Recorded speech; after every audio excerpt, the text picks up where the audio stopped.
Bonjour à tous. Tous les pays du monde sur l'Ukraine, les rationnements énergétiques, les sanctions ne sont pas alignés, soumis comme la France macroniste l'est, comme la France UEisée, otanisée l'est. Non, il y a des pays qui protègent leur peuple. En dissidence pour cela, en résistance, y compris au sein de l'Union européenne. On va aussi aller faire un tour du côté du Japon. Vous allez voir, c'est très concret, c'est très récent. Je vous explique tout dans cette vidéo et ça nous donne de l'inspiration sur ce qu'on doit exiger, nous, comme Français, pour éviter que notre pays continue à foncer tête baissée droit dans le mur. Vidéo très importante. D'ailleurs, Résistance, rendez-vous de la Résistance, je vous attends, ça y est, on y est ce samedi 3 septembre. Rendez-vous Paris, 14h, place de la Bourse. On ira jusqu'à la place du Palais Royal, Conseil d'État. C'est très nouveau, avec des personnalités de la Résistance nombreuses, tous les députés d'opposition invités. Venons avec nos drapeaux français, faites venir du monde. On va être terriblement nombreux, quelle que soit la météo, on s'en fiche. Il y a des gens qui viennent de toute la France, des gens qui viennent de l'étranger. Ça va être phénoménal.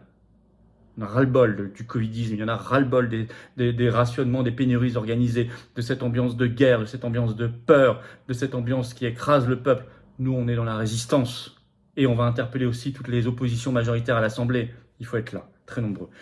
Soyez là également ce vendredi 2 septembre, 18h pour le direct ici sur cette chaîne. Un peu plus tôt que d'habitude, notez-le bien, 18h, faites venir du monde. On parlera de l'actualité nationale, mondiale, brûlante. Je prendrai vos questions en direct. Pensez-y. Je vous attends. Je vous attends également comme abonné à cette chaîne. Abonnez-vous si vous ne l'êtes pas encore, s'il vous plaît. C'est le petit bouton en dessous. S'abonner. C'est un clic, c'est un quart de seconde, c'est gratuit, bien sûr.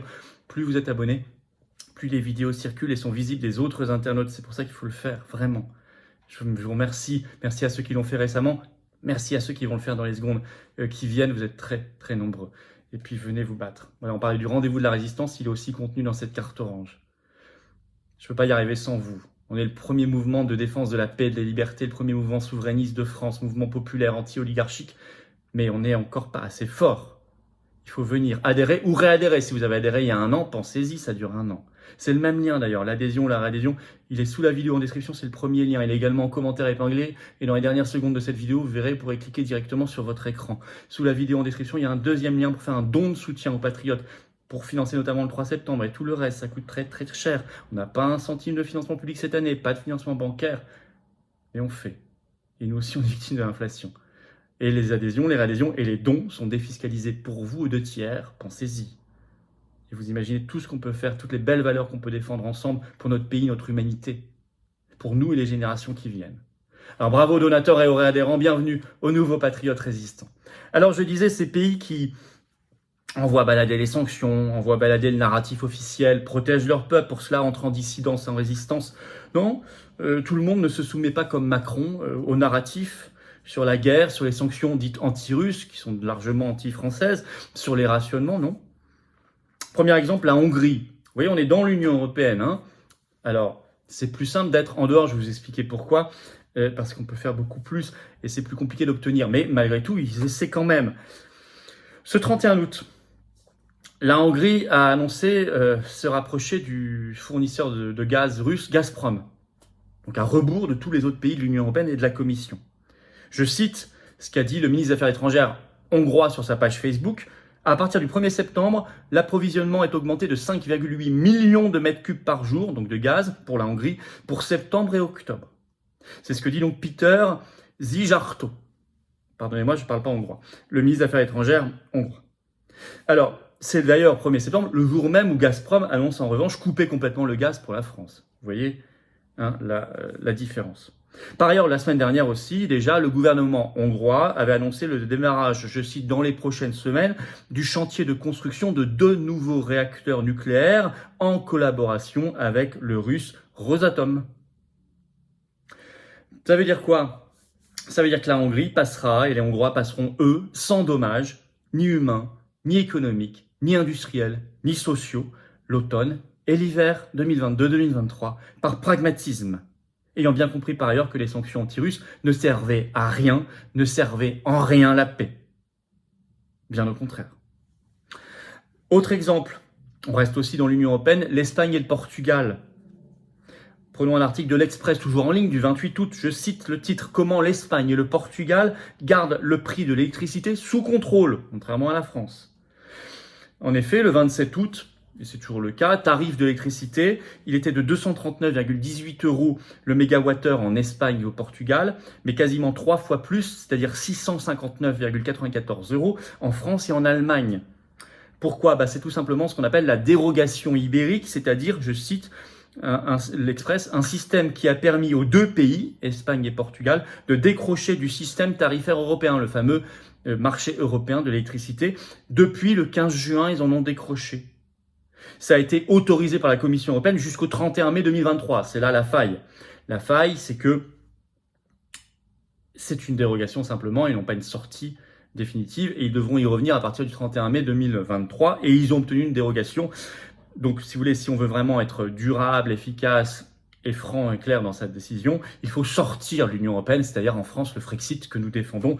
Vous le savez, si on veut être totalement libre et souverain. Mais déjà, c'est pas mal, c'est beaucoup mieux que la France de Bruno Le Maire et de Emmanuel Macron. Et en effet, nous dit l'Express, je cite, « L'objectif du pouvoir espagnol est d'alléger la note des ménages de 15 à 20%. » On en est très loin en France. Alors, l'Express, justement, pose la question.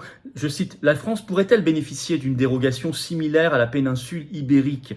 L'Hexagone ne pourrait pas utiliser l'absence de connexion comme argument, car la France importe et exporte de l'électricité vers 5 pays de l'Union européenne. Et donc, nous, on nous dit, non, vous n'avez pas le droit, vous n'auriez pas le droit à la dérogation. De toute façon, on ne l'a pas demandé. Mais même si on l'a demandé, on nous dit qu'on n'y aurait pas le droit. Donc, la Commission européenne dirait, Ursula von der Leyen dirait, nein. Donc nous, on est totalement sous tutelle, pieds et poings liés. Alors, ce qui fait qu'on doit attendre le bon vouloir de la Commission européenne. Et c'est vrai que le 29 septembre, la présidente de la Commission européenne, Ursula von der Leyen, a annoncé, je cite, « une réforme structurelle du marché de l'électricité ». Je cite toujours, c'est au menu cette réforme d'une réunion des ministres de l'énergie de l'Union européenne le 9 septembre prochain à Bruxelles. Bon, 9 septembre, ça traîne. On dépend par ailleurs du bon vouloir de la Commission européenne. Qu'y aura-t-il vraiment dans cette réforme? Grand point d'interrogation. Et de toute façon, la France n'a aucun intérêt à l'existence même de ce marché européen d'électricité. On n'a aucun intérêt, non pas simplement une réforme, on n'a aucun intérêt à y rester, à ce qu'il existe simplement, parce qu'on a l'électricité beaucoup moins chère, nous-mêmes. Et d'ailleurs, nous le rappelle un article du JDD du journal du dimanche 29 septembre, je cite, 9 États membres de l'Union européenne, dont l'Allemagne, s'étaient farouchement opposés à toute réforme du marché de l'électricité. Donc rien n'est gagné. Parce que si l'Allemagne et 8 autres pays sont contre la réforme avant et que là, ils tolèrent une réforme, à mon avis, ce serait une réformette. D'autres pays rentrent en dissidence et protègent leur peuple, cette fois en dehors de l'Union européenne, le Japon. On sait par un article très récent de RFI du 1er septembre, je cite le titre, « Projet Sakhalin 2, le Japon ne veut pas renoncer au gaz russe ».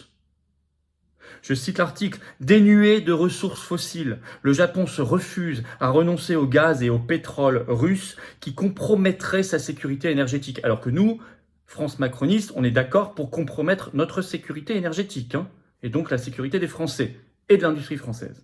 Je vais vous citer un extrait de cet article RFI, c'est intéressant. Écoutez bien, sur le Japon. Il y a donc, je cite RFI, « décision du Japon de ne pas se priver du gaz produit dans l'île russe de Sakhalin, au nord de l'archipel japonais. Je cite toujours, « environ 60% des 10 millions de tonnes de gaz extraites de l'île sont destinées au Japon après avoir été liquéfiées. Ce gaz couvre 9% des besoins du pays du soleil levant. » Fin de citation. Donc c'est un pays beaucoup plus pragmatique et protecteur de son peuple que la France de Macron, la France de l'Union européenne, la France de l'OTAN, la France vassalisée à l'atlantisme. Or, le devoir d'un pays, c'est de défendre son peuple. Le devoir d'un gouvernement, c'est de défendre son peuple. Je suis désolé. Non pas de le sacrifier. Alors, qu'est-ce qu'on doit dire en voyant tout cela? Que les Français, nous-mêmes, nous tous, nous devons réaliser que nous sommes non pas à la pointe de l'histoire dans ce que nous faisons, nous sommes isolés. Dans la folie autodestructrice, nous sommes isolés. La plupart des pays du monde ne sont pas dans la folie autodestructrice, y compris des pays à l'intérieur de l'Union européenne. On doit donc en sortir. Pour cela, il faut stopper les sanctions anti-russes qui sont des sanctions anti-françaises et qui ne servent pas la paix. Il faut stopper l'alignement atlantiste fou. Il va falloir bien sortir de l'Union européenne et de l'OTAN à un moment ou à un autre pour le faire. Protéger les Français, protéger leur pouvoir d'achat, protéger nos industries, nos entreprises, nos emplois. Au moment où ça y est, ça commence, des vagues de chômage partiel dans des industries françaises qui ferment. Voilà tout ce qu'il faut porter comme revendication, comme exigence, comme résistance, qu'on fera d'ailleurs ce samedi 3 septembre au grand rendez-vous national de la résistance, Paris, 14h, place de la Bourse. On va jusqu'au Palais Royal. Je vous attends extraordinairement nombreux. Ça va être fou. Drapeau français partout. Ça va être gigantesque. Bravo d'ailleurs aux organisateurs, aux bénévoles des Patriotes qui seront là pour le faire. On se donne rendez-vous pour un direct ce vendredi 2 septembre à 18h. Notez l'horaire, un peu plus tôt que d'habitude. Soyez là. Posez vos questions en direct, j'y répondrai. Abonnez-vous entre-temps à cette chaîne YouTube si vous voulez bien, le petit bouton en dessous, voilà, s'abonner. C'est vraiment un dixième de seconde, c'est gratuit. Je compte sur vous parce que plus vous êtes abonnés, plus les vidéos sont visibles. Tout simplement, ce sont les algorithmes de YouTube. Et venez aux Patriotes, venez vous battre. Voyez comme on doit se battre pour cette résistance. Voyez comme on doit se battre pour notre avenir, pour la protection, la liberté, la souveraineté. Nous et les générations qui viennent, les enfants, les petits-enfants, tout le monde. Le lien pour adhérer ou reprendre votre adhésion annuelle, parce qu'elle dure 1 an. Pensez à réadhérer si vous avez adhéré il y a 1 an. C'est le même lien, adhérer ou réadhérer. Il est sous la vidéo en description, il est également en commentaire épinglé dans quelques secondes en cliquant directement sur votre écran. Je vous signale que quand vous devenez adhérent des Patriotes, vous êtes mis en relation avec des gens près de chez vous, dans votre département, que ce soit en métropole, outre-mer ou à l'étranger. Le lien sous la vidéo en description, il y a un deuxième lien, vous verrez. C'est pour faire un don de soutien aux Patriotes, juste en dessous. Vital, pour financer tout ce qu'on a à faire, vital. Les dons supérieurs à 500 € bénéficient d'avantages supérieurs depuis quelques jours. C'est expliqué sur le site des Patriotes, allez lire cela. Mais quel que soit le montant, c'est défiscalisé aux 2/3 pour vous et c'est très utile. Quel que soit le montant, c'est aussi défiscalisé quand vous faites une adhésion ou une réadhésion. Pensez-y. Bravo donc aux donateurs, aux réadhérents, bienvenue aux nouveaux Patriotes résistants et vive la France.